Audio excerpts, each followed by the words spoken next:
Benvenuto! Welcome to Cherry Hill Home Cooking. My name is Mark.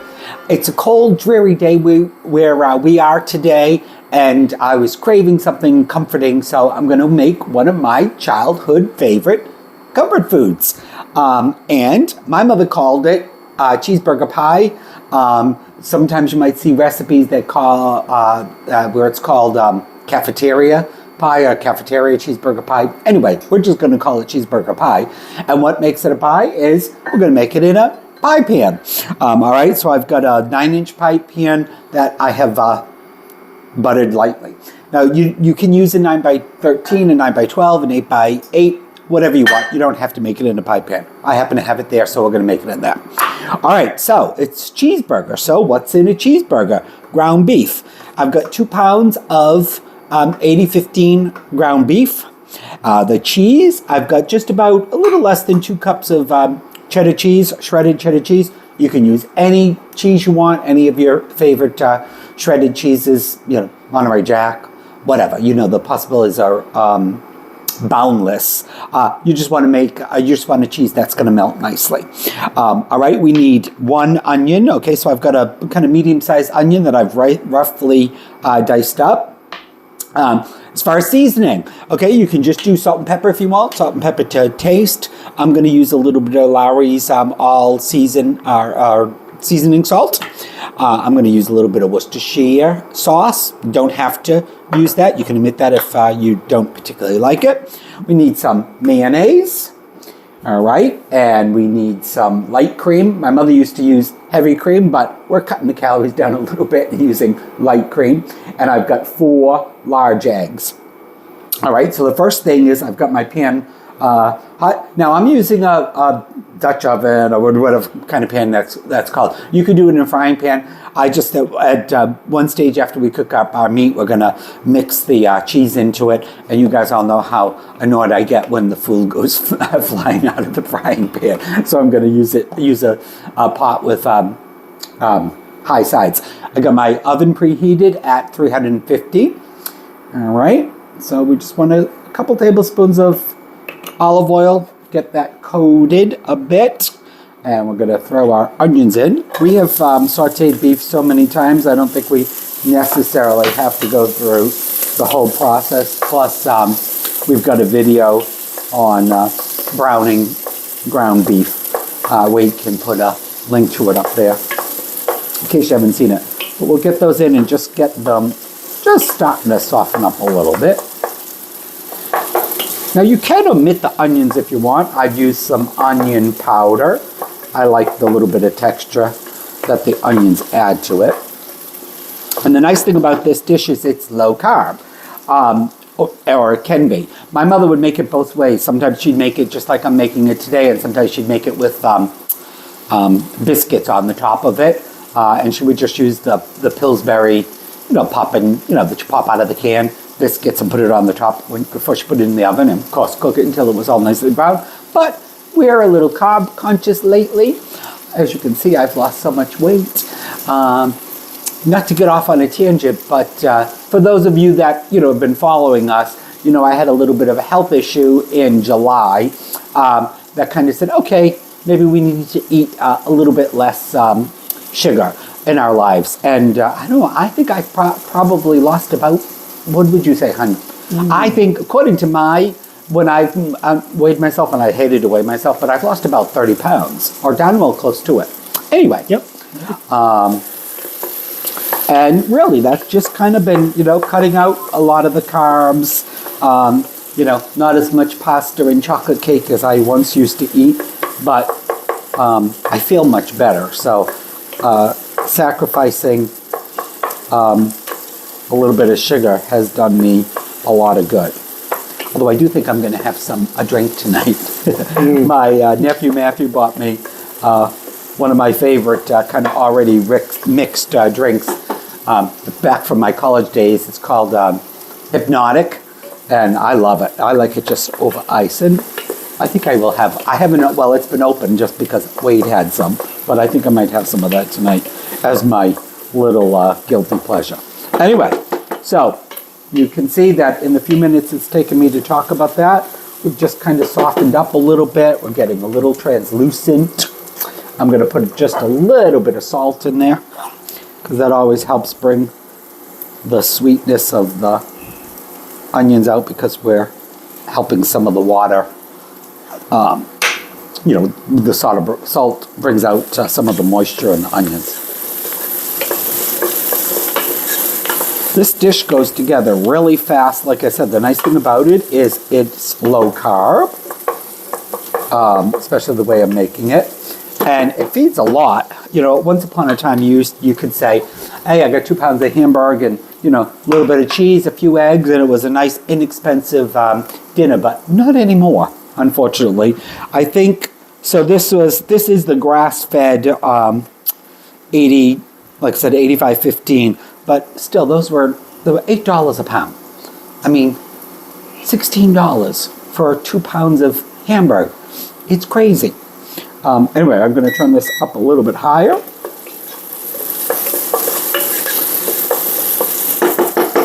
And we'll get our hamburger in the pot.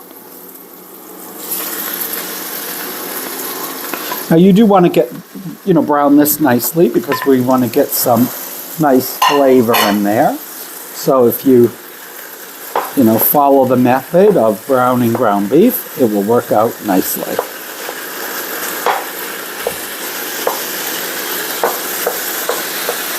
So of course when we do it, and like I said, if you want to watch the video, you want to do this over high heat. I'm going to even put that up as high as I can. I got my little meat masher here, which I love.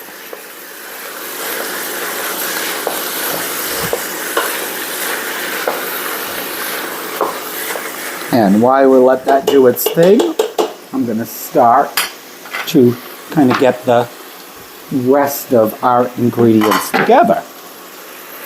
So we got our 4 eggs. All right, we'll give them a little bit of a mix.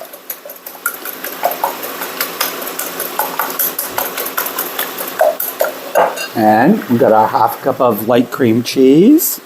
Light cream, not cream cheese. You could make this instead of using the mayonnaise. You could do it with sour cream. I like it better with the mayonnaise because it just gives it that little extra zing. That's my personal. I'm going to put a couple tablespoons of our Worcestershire sauce.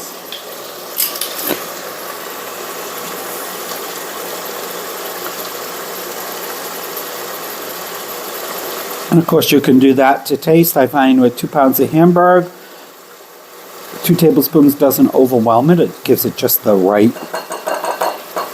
flavor.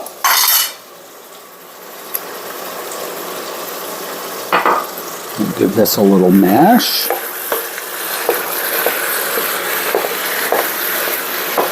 I know for years I didn't even know this little device actually was around. I just got this. I got this for Christmas. Somebody gave it to me a couple of years ago, I think, right? Did you give it to me or what? I don't know. I can't remember. I think it was Matthew. Maybe. I don't think it was me. Yeah, or Lisa, one or the other. But there it goes. Oh, no matter what I did, it fell out anyway. Oh, I hate that. All right, so like I said, I'm going to use a little bit of the seasoning salt so we can put that aside. We don't need that anymore.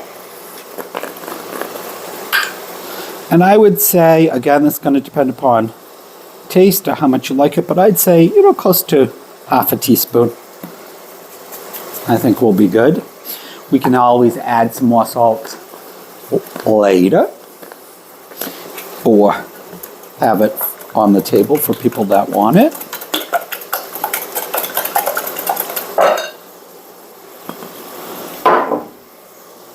We'll give this another little mash.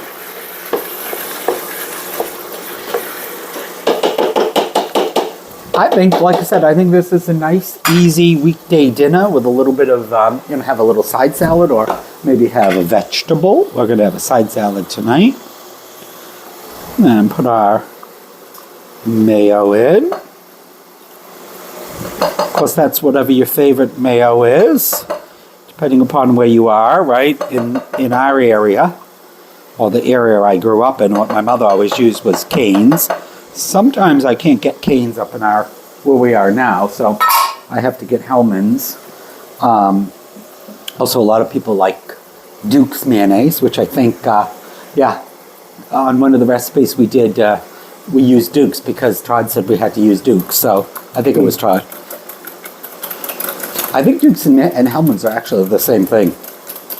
Correct me if I'm wrong, Todd. I think Hellmann's makes Duke's. Make your homemade then. Well, of course, you could do the homemade. We haven't made that. We had it around for a while. I try to make that a special one. I'm going to use the specific amount because it isn't as shelf-stable as store-bought mayonnaise, of course, because there's not as many chemicals. But that actually, I think, would even be better. It'd be delicious. All right, guys. This is all ready. And as soon as our beef is cooked, we'll be ready. We're going to add some of our cheese to our ground beef once it's cooked up, and then we're going to save a little bit for the topping. But anyway, as soon as that's all nice and brown, we'll be back, throw it together, and get it in the oven. All right, guys, our brown beef is perfectly browned. I don't know if you can see in there, hon, but look in the pan. You were just in, but I'm so look at it. There's almost no moisture left in the bottom. I have not drained it. If you do it properly, you shouldn't have to drain it because you're getting all the moisture out. And when you drain it, you're getting rid of all those delicious flavors and you're not really getting rid of much of the fat. But anyway, so we got our cheddar cheese or whatever cheese you want. And we're going to save a little for the top. And we'll just kind of get that all mixed in together. We're not looking for it to melt it or anything. It's going to start to melt a little bit, but it's going to bake. So just kind of get it well distributed. And it's melting already, which is good. Doesn't really matter. All right. Now I've got my pie plate on a baking sheet, just in case it spills over.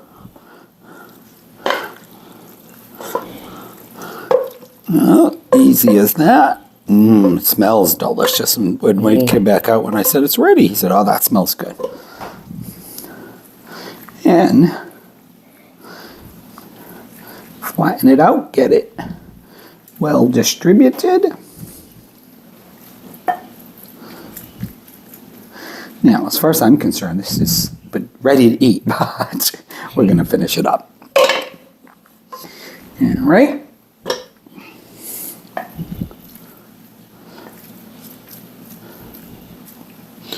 So then we got our egg, cream, and mayonnaise. A little bit of seasoning. Of course, while I was sauteing the beef, I tasted it. I did add a little bit more salt to it. And a little bit of pepper. Again, that's to taste. Give it a little nudge in there.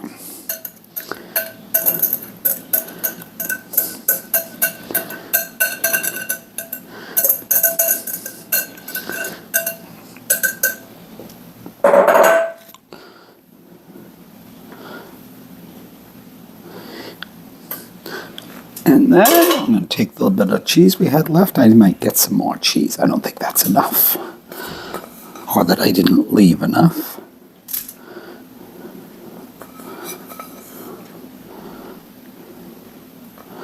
Yep, I'll be right back. Get a little bit more.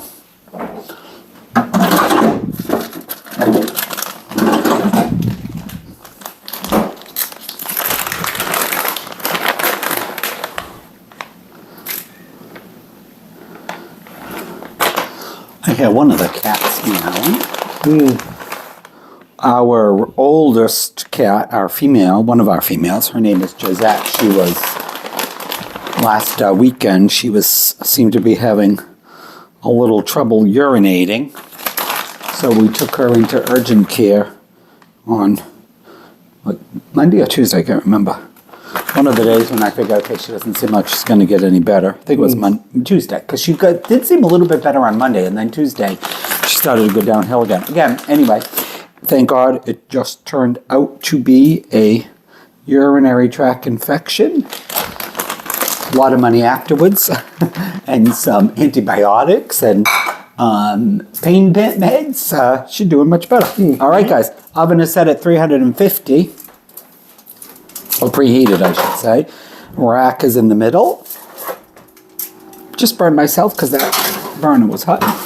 And we're going to let that cook for 30, 35, maybe 40 minutes. Depends upon how well your oven keeps time. But you want it to be, the top to be golden brown and it to be bubbly. So, okay. Set a timer for 35 minutes. Sure, 35 minutes. And we're starting now. Oh, thank you. All right. Hopefully 35 minutes will be good. Now, this is one of those things that if you wanted to hold its shape as you cut it into servings, you're going to have to let it cool down for 10 or 15 minutes. But anyway, we'll see you when it's golden brown, delicious, and bubbly. Okay. Stop. All right, guys, it's been 35 minutes. It looks perfect to me. Look at that. Golden brown and delicious. It's all nice and bubbly on the sides. Now, it puffs up, rises up a lot, but it's going to go back down. It won't stay that high. So let's bring it on over here. And we're going to let that cool for about 10, 15 minutes maybe. All right. And then it will be supper time. And I can't wait because I'm starving. See you then. Well, as always, the best part of cooking is eating. So let's eat our dinner. All right. And what do we got? Our cheeseburger pie. Cheeseburger pie. Plus, what else goes good with the cheeseburger pie is some ketchup. Put it out if anybody wants any. Let's give it a taste. Ooh, smells delicious. It smells good. Wow.